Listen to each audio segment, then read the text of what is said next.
शिवीगाळ, पीएसआय निलंबित, नवनियुक्त जिल्हा पोलीस अधीक्षकांचा दणका.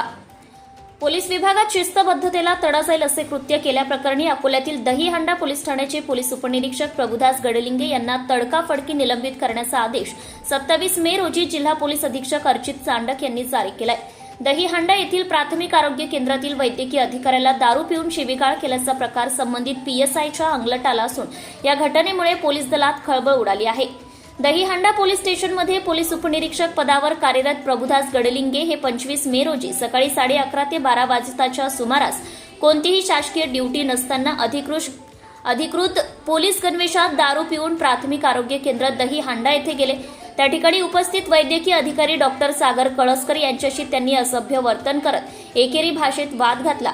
दवाखाना बंद आहे, तू हजर राहत नाही, सरन्यायाधीश माझे नातेवाईक आहेत, अशा धमकीवजा शब्दांत अश्लील भाषेत शिवीगाळ करत पोलीस ठाण्यात अॅट्रॉसिटीचा गुन्हा दाखल करण्याची धमकीही दिली. या कारवाईतून नव्याने रुजू झालेल्या पोलीस अधीक्षकांनी पोलीस दलाला स्पष्ट संदेश दिलाय की शासकीय सेवेत असताना गैरवर्तन करणाऱ्यांना माफ केले जाणार नाही. यापूर्वीही अकोट पोलीस ठाण्यात कस्टडीत असताना कथित चोरीच्या घटनेतील एका आरोपीला बेदम मारहाण केल्याने त्याचा मृत्यू झाला होता. सदर प्रकरण सीआयडीकडे वर्ग झाल्यानंतर त्या प्रकरणी एका पोलीस उपनिरीक्षकाला बेड्या ठोकण्यात आल्या होत्या.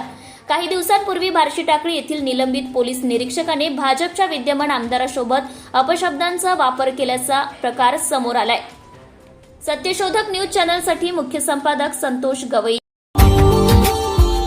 Subscribe now and press the bell icon. Never miss an update.